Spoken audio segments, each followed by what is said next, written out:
Raramente o nome Vecna é falado, exceto em voz baixa e nunca ao alcance de estranhos, pois o fantasma desse uma vez Lich ainda vaga pelo plano material. Hoje vamos falar de todos os artefatos de Vecna. Bora lá!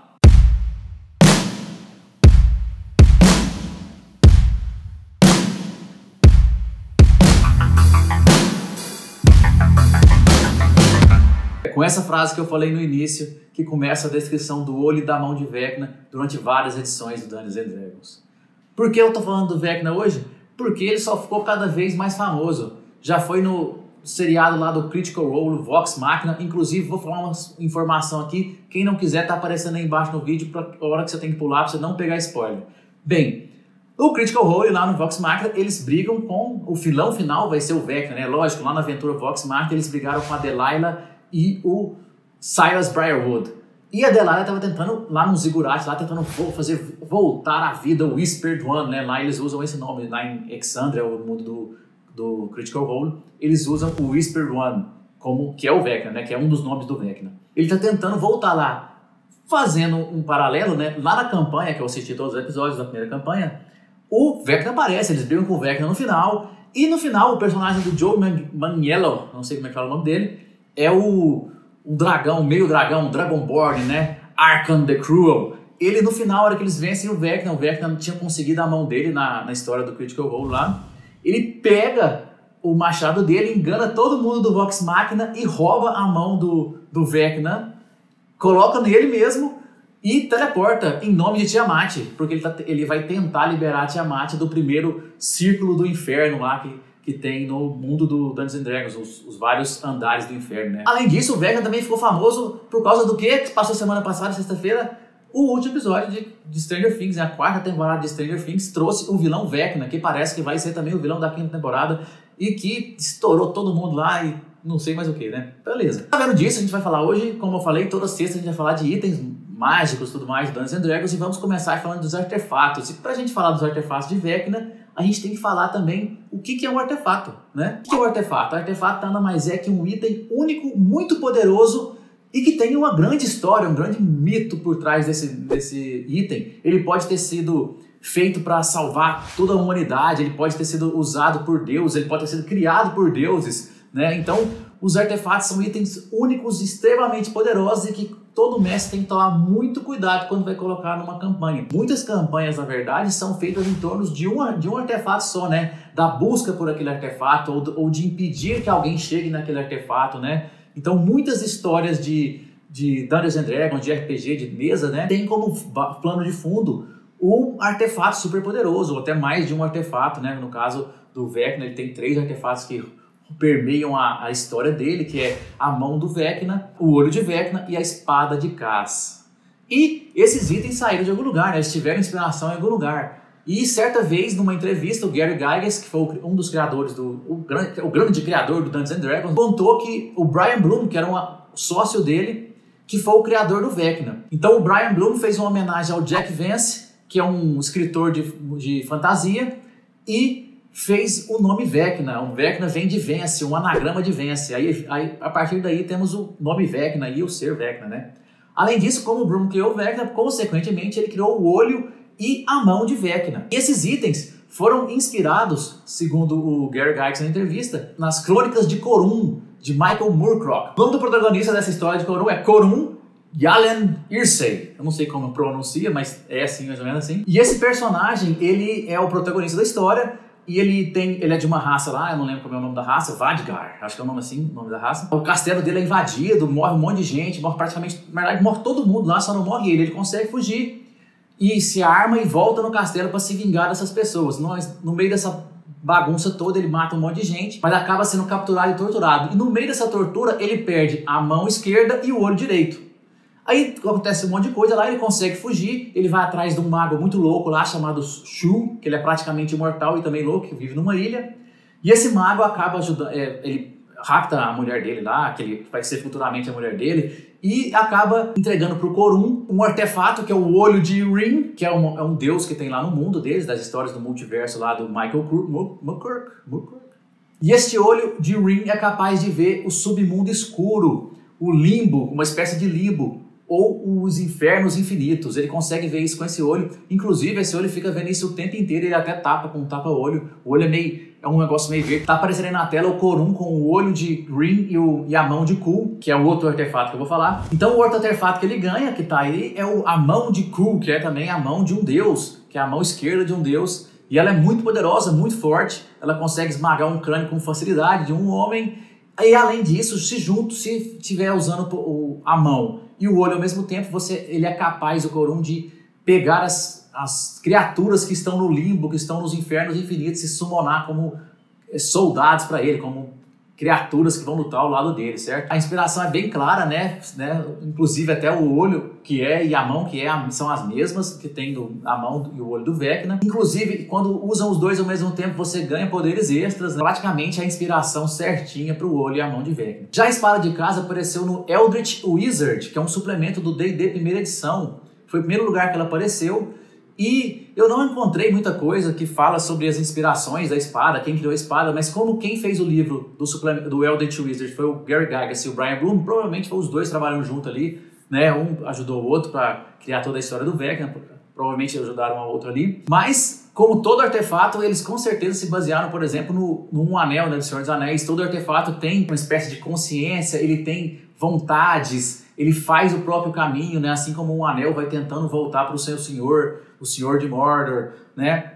Os artefatos também têm, assim como um anel, uma maneira própria de ser destruída, né? Então, a espada, quando ele surgiu, ela não tinha muitos... Eu não encontrei nada assim que eles contassem de onde surgiu a inspiração. Mas no Vecna Livros, a espada de Kaz, que é o livro do segunda edição, do D&D segunda edição, do Advanced Dungeons & Dragons, a espada de Kaz ganha um poder bem específico, que ela tem que se banhar em sangue uma vez por dia.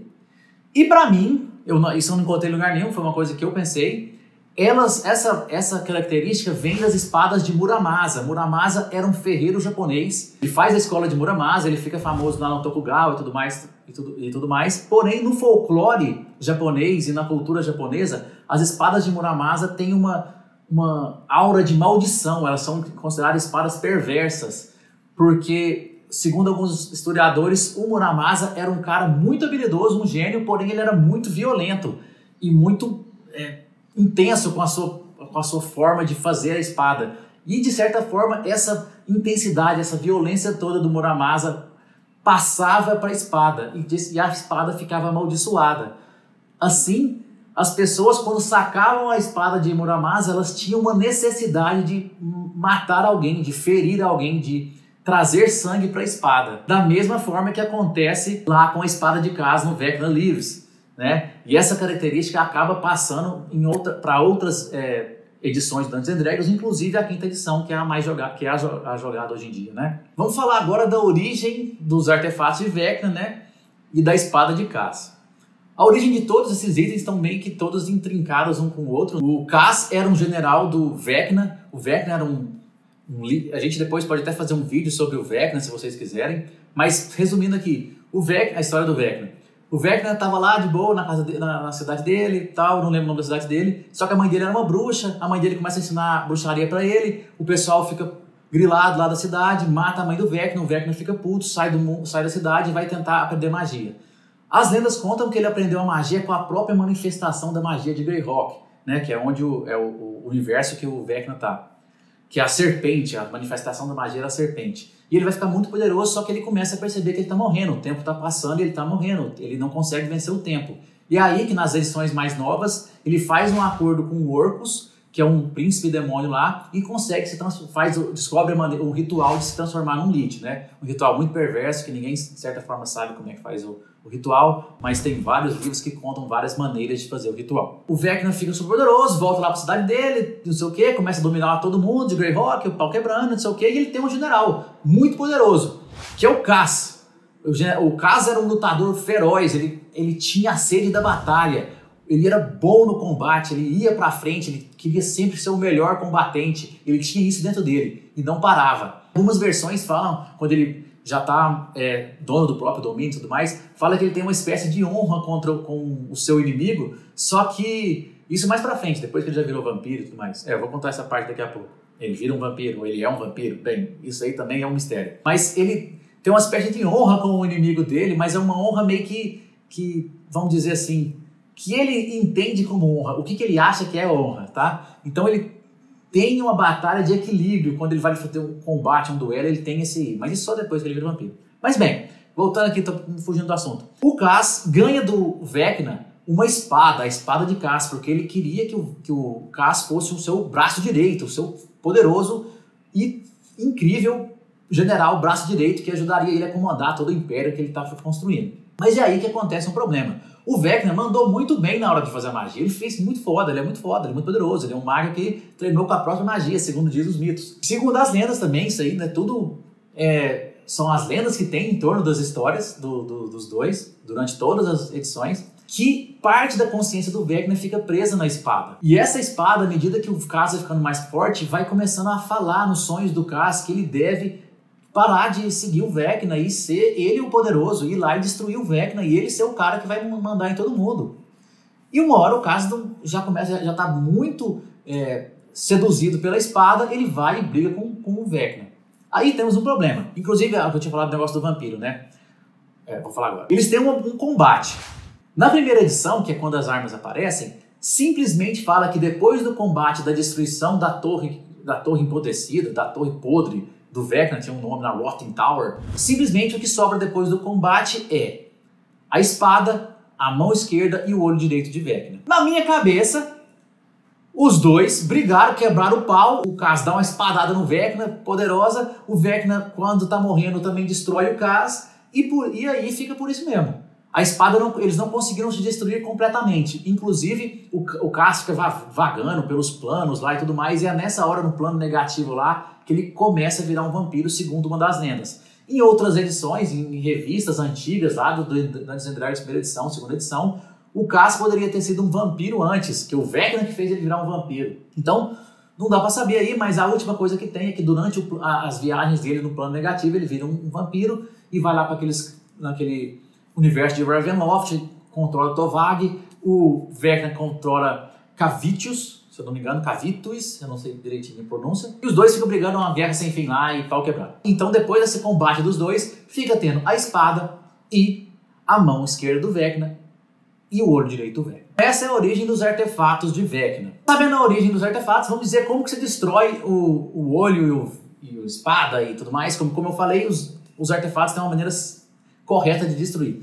Na quinta edição, a maneira que você destrói o olho e a mão de Vecna é com a espada de Cass. Você, empunhado da espada de Cass, mata alguém que está portando tanto a mão quanto o olho direito de Vecna. Assim que você consegue vencer essa pessoa, matar esse indivíduo aí, você consegue, com a espada de Cass, você consegue destruir tanto o olho quanto a mão. O problema é que o cara que para destruir a espada tem que estar com o olho e com a mão de Vecna. E aí ele conjura a magia level 9, Desejo. A magia só funciona na espada se ela tiver a 9 metros do indivíduo, né, do cara que está conjurando. Como a espada ela tem consciência própria, pensamentos próprios, ela tem também alguns atributos, como entre eles carisma. E a espada faz um teste de carisma contra esse desejo. Se ela falhar, ela é destruída. Se ela não falhar, se ela passar, né, for bem sucedida, ela continua ali intacta, pronta para encontrar um novo mestre e tentar vencer o Vecna de uma vez por todas, certo? Vamos falar agora da evolução dos artefatos com o passar das edições. Bem, galera, eu não vou ficar entrando muito em detalhe de ganha mais 5 na força, ganha não sei o que da força, tem não sei o que, porque se você não souber as regras do Dungeons & Dragons primeira edição, AD&D primeira edição, AD&D segunda edição, se você não souber as regras, não vai fazer diferença se ele ganha mais 5, se ele ganha mais 10, você não sabe o que isso significa, nem eu também, então não faz diferença nenhuma. Mas vou começar falando uma coisa.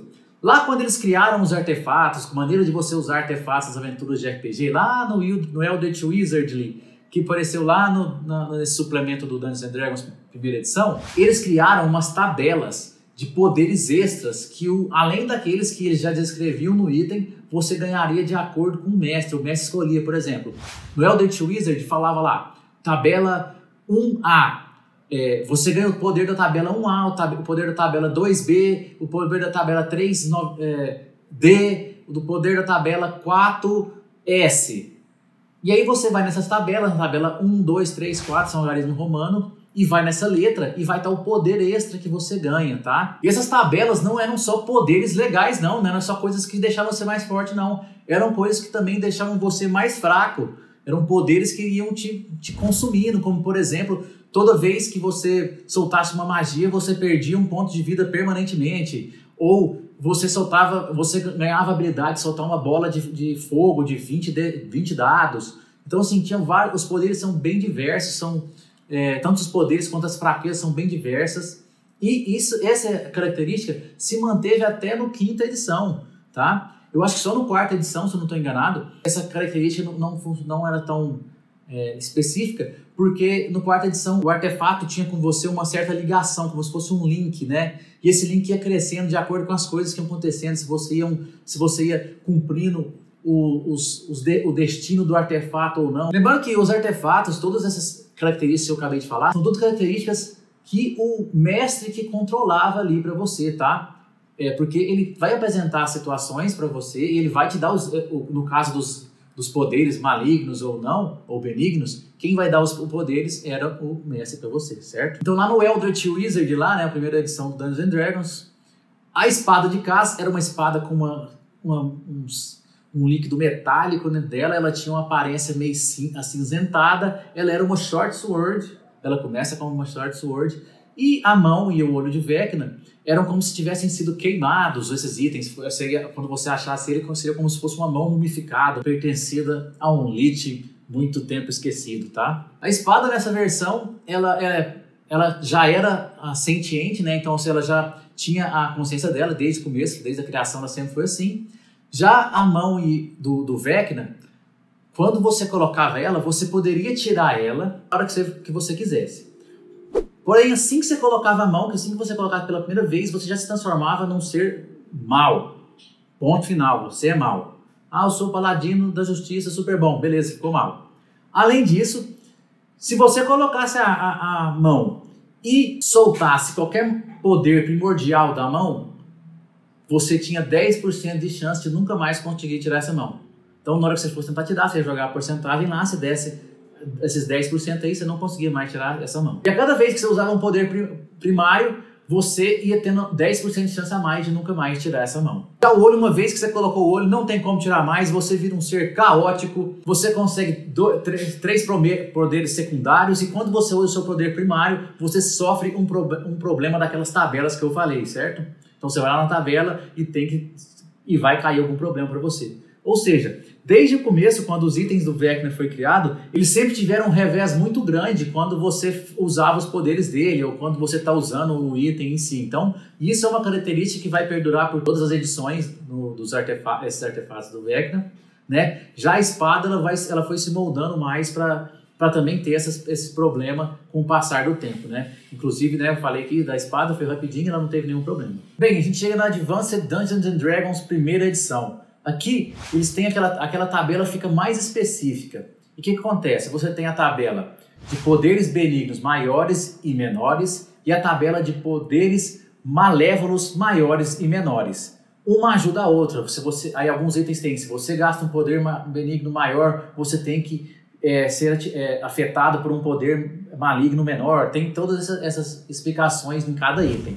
Além disso, você tem os poderes primordiais, que são os poderes super poderosos, e o efeito colateral de você também estar usando o item, certo? Então, isso já vai chegando mais perto do que vai ser no futuro os artefatos lá nas outras edições. Na verdade, na 5ª edição, porque na 3ª edição eles já mudaram completamente. Então aqui, a espada de Cass continua com aquele desejo de matar tudo que é do Vecna, seja os amigos dele, os cultistas dele. É do Vecna, ele quer destruir.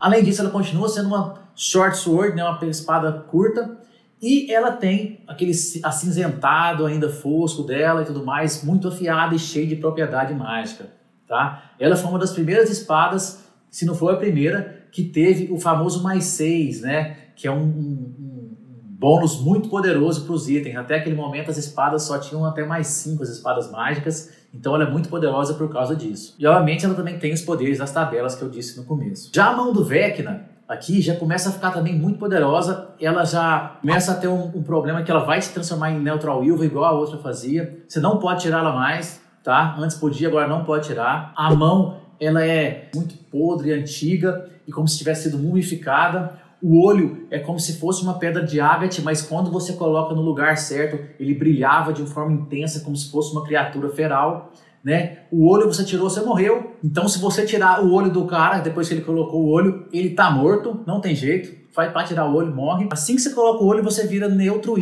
mal. A mão vai te transformando em mal com o passar do tempo. Inclusive, quando você vai utilizando os poderes maiores, você vai diminuindo a probabilidade de você se controlar. E o mestre aqui, ele já sugere para você ir sugerindo ações más para esse personagem que está usando a mão, se ele estiver usando só a mão. Porque até esse momento aqui, ainda não tinha criado o que aconteceria se você estivesse usando os dois ao mesmo tempo, tá? Não tinha poderes extras, você teria os poderes da mão e os poderes do olho, tá? Agora eu vou falar do AD&D segunda edição dos livros Vecna's Lives, Book of Artifact e Vecna Dies. Vecna Die, esse é o nome do livro. É o seguinte, a espada de Cass foi a primeira vez que ela teve aquilo que eu falei no começo da inspiração, sobre as inspirações, né? Que é o fato de quando você tirar ela, você ter um problema, você ter que banhar ela em sangue, você é obrigado a fazer isso. No livro fala que é daily, todo dia você tem que banhar ela em sangue de alguma maneira, você tem que acertar alguém, você tem que matar alguém, tem que fazer alguma coisa. E ainda no Vecna Lives, ela tinha um problema que também era que ela ficava fraca, perdia os poderes, ela desligava praticamente perto dos artefatos, se alguém tivesse com os artefatos do Vecna. Então isso dificultava muito a batalha do Vecna contra o Cass, vamos dizer assim, né? É a primeira vez também que a espada vira uma espada de duas mãos. Na segunda edição inteira ela é uma espada de duas mãos, gigantesca. Então, dá muito mais dano e tudo mais. Também no Book of Artifacts ela tinha um problema que era que quando você pegava ela pela primeira vez, ela te dava 2d20 de dano se você sobrevivesse, você era digno de poder usar a espada. Senão, você provavelmente ia morrer, então você ia pegar a espada e morrer. Mas era a espada te testando para ver se você era capaz de continuar a batalha de Cass contra Vecna. E por último, no Vecna Die, a espada, o dano que quando você pega a espada diminui para 2d10 e você também ganha os poderes quando você está usando a mão e o olho de Vecna com a espada. O que ficou meio estranho, porque justamente o que a espada quer fazer é destruir esses itens, então por algum motivo eles criaram essa regra, eu não entendi porquê, mas deve ser porque quiseram criar, né? Alguma possibilidade de coexistir ao mesmo tempo de ter a arma do Vecna e também de ter a arma do Cass e ficar ali pensando o que você vai fazer, a espada não funciona. Talvez é porque a espada não funciona, né? Porque estava 30 no feat dele. Bem, não faz diferença, mas é assim que ela seguiu na segunda edição. Já a mão do Vecna continua enegrecida, antiga, mumificada, mas agora ela tem a aparência dela é que ela tem unhas meio que de gato, sabe? Elas são afiadas assim e tudo mais. E o olho é um olho meio dourado, meio que de fenda, e quando você coloca, ele transmite um vermelho sinistro, assim, como se fosse um olho de um gato, bem poderoso e tal. Aqui foi quando criaram pela primeira vez no Book of Artifacts a possibilidade de quando você usa a mão e o olho ao mesmo tempo, você ganhar poderes extras, como resistência à magia, detectar magia instantânea, um monte de coisa assim desse tipo de poderes extras. Aqui é quando acho que a mão de Vecna ficou mais poderosa de todos os tempos, principalmente no Vecna Lives e no Book of Artifacts também, e no Vecna Die, são basicamente os mesmos poderes que a mão tem, só que a mão tem gestos, você pode tocar com um dedo, tocar com 2 dedos, encostar, fazer assim, fazer polegar para baixo. Cada gesto que você faz um poder diferente. Inclusive ele tem um poder muito forte, que eu achei muito poderoso, da mão, que é que se você encostar com a mão inteira em alguém, a pessoa morre, acabou, não tem teste de resistência nem nada. Simplesmente ela morre, cara. É muito forte isso. Aqui ela tem um negócio de poderes invocatórios, de invocação, que são poderes que você tem que utilizar o poder como se você tivesse que ir além no item, sabe? No artefato, tivesse que puxar mais poder do artefato, tivesse que se entregar mais para o artefato. E cada vez que você usa esse poder, tanto a mão quanto o olho começam a tentar te controlar. O Vecna começa a colocar a cada vez mais colocar as garras dele sobre você, até você virar um NPC, cara. Você, dependendo, pode virar um NPC que não vai jogar mais. Você vira do mestre. E nessa hora aqui o Vecna já é um semideus já, tá? Ele já está super poderoso, ele já está cada vez mais forte do que ele estava nas edições anteriores. E agora nós vamos para a terceira edição, que foi onde começou tudo pra gente lá no Double Damage, onde a gente começou a jogar, a curtir Dungeons and Dragons, né? A gente jogava GURPS, outros sistemas, mas aqui foi onde começou a paixão. Inclusive, os 3 livros principais da terceira edição são os livros mais bonitos que tem do Dungeons and Dragons, não importa qual outro livro que veio depois, esses livros são bonitos demais. Na terceira edição, a espada de Cass se transforma numa espada longa, não é mais uma espada de 2 mãos e nem uma espada curta, e ela ganha Vorpal pela primeira vez, cara. A habilidade de se dar porrada e acabou, GG, acabou a luta, tirou 20, cortou a cabeça, acabou a luta. Além disso, ela dá um buff muito poderoso de mais 10 na força. É muito forte isso aí. Além disso, a espada continua sendo aquela que quer matar, se vingar de Vecna de qualquer maneira. Ela tem ego, ela tem conversa com você, fala que você tem que matar o Vecna e tudo mais. Não tem tanto mais aquela pressão para você fazer isso, para você... aquele tanto de revés que tinha nos outros. Já, na verdade, a espada praticamente não tem nenhum revés, né? A não ser o fato dela ficar te incomodando, falando que você tem que atacar o Vecna e tudo mais. Pra mão e pro olho. Dessa vez, tirou a mão ou tirou o olho, morreu. Você morre. Não tem como tirar a mão. Depois, uma vez que você colocou a mão, uma vez que você colocou o olho, se você for tirar, você morre. A mão tira 2 de destreza de você e o olho tira 2 de carisma de você. E aqui, se você não é maligno ainda, quando você estiver usando o olho ou a mão, você tem que fazer um teste uma vez por semana para você não se tornar maligno. Se você estiver usando os 2, o teste fica mais difícil ainda. Se você estiver usando os 2, você também fica com mais poderes, né? Aqui você já tem visão da verdade o tempo inteiro. Você pode drenar com a sua mão do Vecna. Então, assim, você fica bem mais equilibrado. No terceira edição não tem mais as tabelas de poderes maiores e menores, tá? Então já fica bem mais equilibrado os artefatos nessa edição. Então a gente chega na 4ª edição do Dungeons and Dragons. E como eu falei, os artefatos têm uma relação de concordância com o personagem. Quando você pega o artefato, você já vai olhar numa tabela para você somar pontos nesse ranking de concordância, certo? Então esse ranking vai do pontuação 0 até pontuação 20. Diz que é putaço com você, a arma tá no 0 ou menos, e 20 ela tá muito satisfeita com você, tá te amando, tá apaixonada com você, o artefato.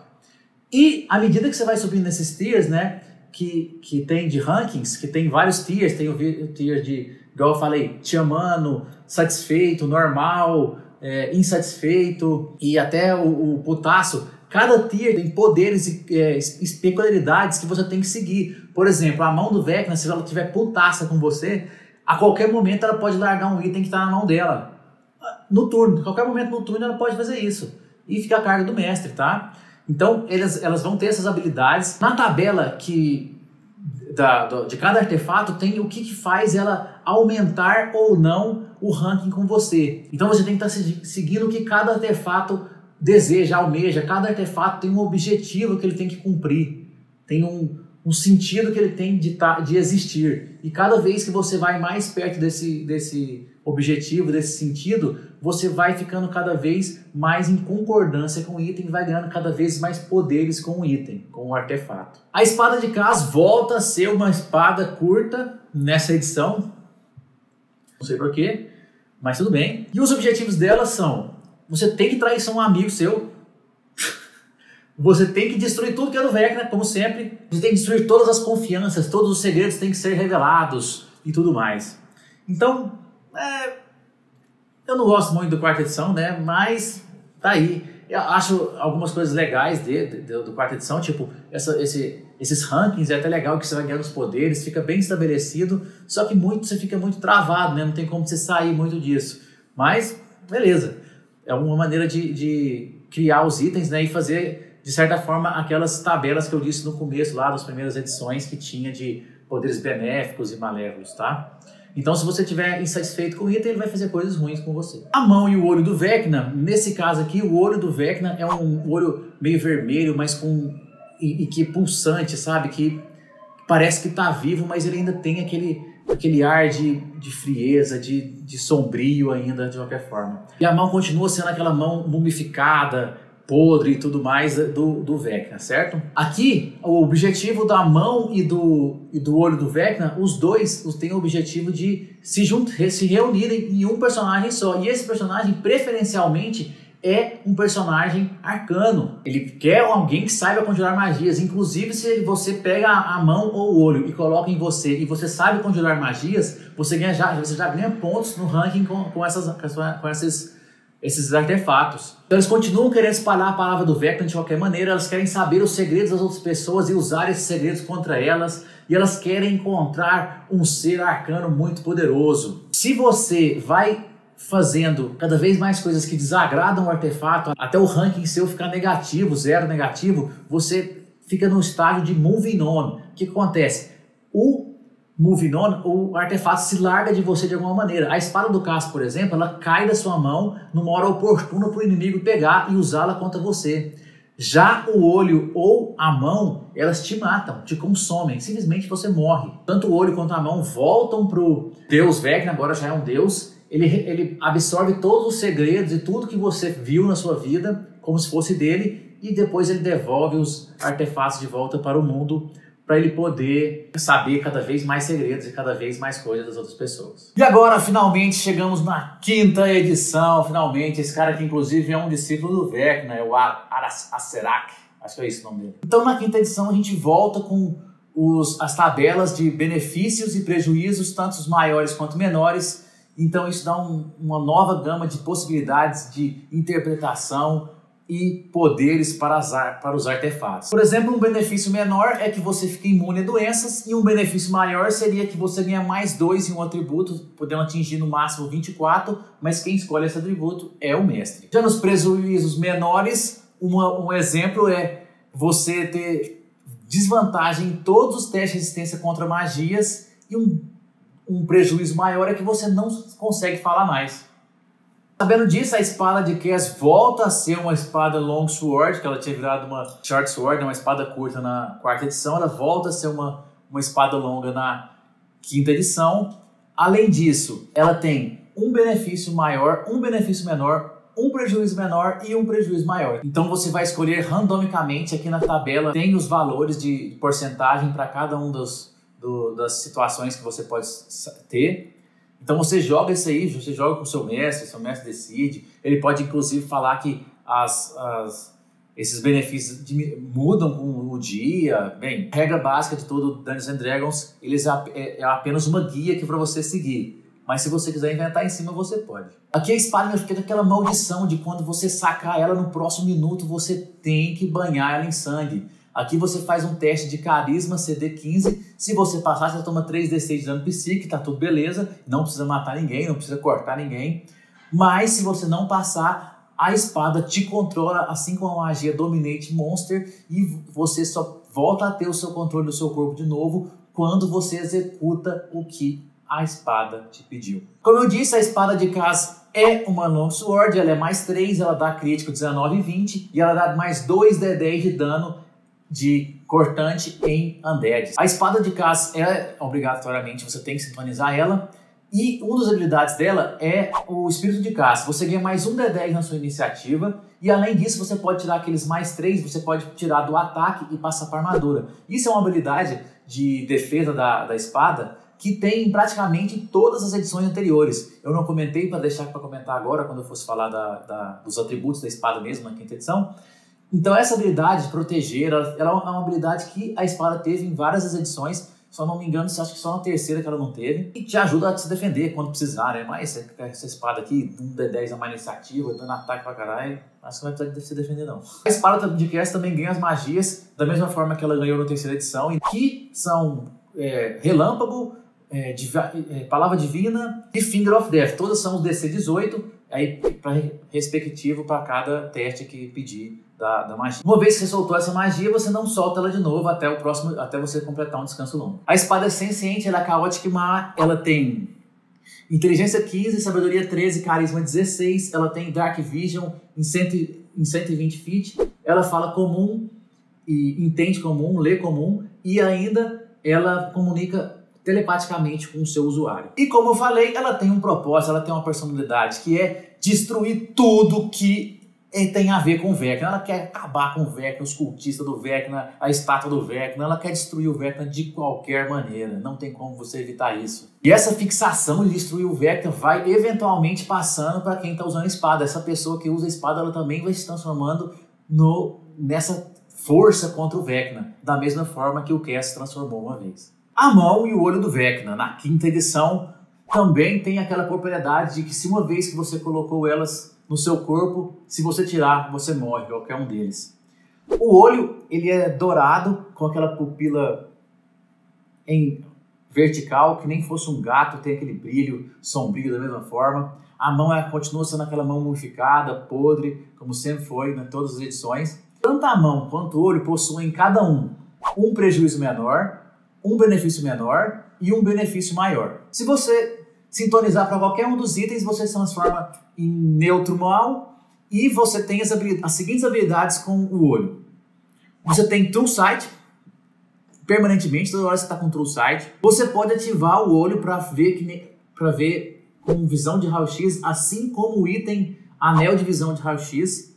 E quando você usa esse anel, por 1 minuto você tem a visão de raio-x, você vê até uma distância X lá, até uma distância X lá, que eu não lembro agora. E você pode terminar esse efeito com uma bonus action, e quando você termina de fazer essa ação, você ganha 1 level de exaustão. O olho tem 8 cargas, e você pode usar a ação para gastar uma carga ou mais, e cada quantidade de carga que você gasta, você produz algum efeito. Todos esses efeitos, caso tenham que jogar algum teste de CD, o inimigo, o CD é 18. Os efeitos são, você pode usar a magia Clever Runs por 2 cargas, a magia Coroa da Loucura por 1 carga, Desintegrar com 4 cargas, Dominar Monstro com 5 cargas ou Eye Bite com 4 cargas. A cada descanso longo você recupera um D4 mais 4 de cargas, e aqui vem um probleminha, cara. Um problema tenso. Toda vez que você soltar uma magia usando as cargas do olho, você tem 5% de chance de você ser controlado pelo Vecna, virar um NPC e acabou seu personagem.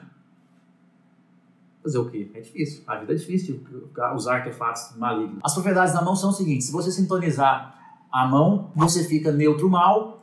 Além disso, a sua força passa a ser 20. Se não era, agora é 20. Se for maior, tudo bem, aí você não precisa usar esse atributo. Qualquer ataque de melee que você faz, seja de magia ou com arma, se você fizer com essa mão, você dá 2d8 a mais de dano de frio. A mão também tem 8 cargas e você pode gastar as cargas para fazer algum efeito que está descrito aqui. Os efeitos são todos os DC, caso precise jogar DC, o CD é 18. Você tem com 5 cargas Dedo da Morte, com 1 carga Adormecer, com 2 cargas você tem Lentidão, com 3 cargas você tem Teleporte. Quando surge um novo dia, você carrega um D4 mais 4 cargas. Toda vez que você soltar uma magia, a mão joga sobre você o feitiço Sugestão, tentando te convencer a fazer um ato maligno. Inclusive, a mão já pode ter um plano por trás disso, dessa sugestão, ou simplesmente deixar para você fazer algo maligno, sei lá, arrebenta todo mundo num bairro lá, não sei. Alguma coisa você pode fazer, que seja maligno. Além disso, você pode estar com a mão e com o olho ao mesmo tempo, e aí você fica muito mais poderoso. Por exemplo, você fica imune a doenças e venenos. Além disso, quando você usa a visão de raio-x que você tinha com o olho, agora você não fica mais exausto. Além disso, você tem premonições de perigo, como se você tivesse um sentido da aranha mais evoluído, e além disso, você não pode ser pego de surpresa se você não tiver incapacitado. E toda vez que você começa com o turno e você tem um ponto de vida ou mais, você ganha mais 1d10 pontos de vida, assim, por uma regeneração. Tem a habilidade de fazer um ataque de melee, seja de arma, seja de spell, mas tem que ser melee, né? Ou seja, de ataque de corpo a corpo, e um esqueleto qualquer. Se você tocar nesse esqueleto, o esqueleto não passar no teste, você transforma ele num teste de constituição, seria 18, você transforma ele em geleia, ele morre, vai para 0 pontos de vida de uma vez. Então qualquer bicho esqueleto, não importa, o bicho for esqueleto gigantesco, você faz isso, você pode matar ele instantaneamente. E além disso, por último, você tem a magia Wish, que você pode usar uma vez a cada 30 dias. Agora, só um motivo de curiosidade, que também existem os itens que são os falsos artefatos, como por exemplo a falsa espada de Cass, que faz você acreditar que você é o Cass e que você está lutando para se redimir por ter traído o Vecna.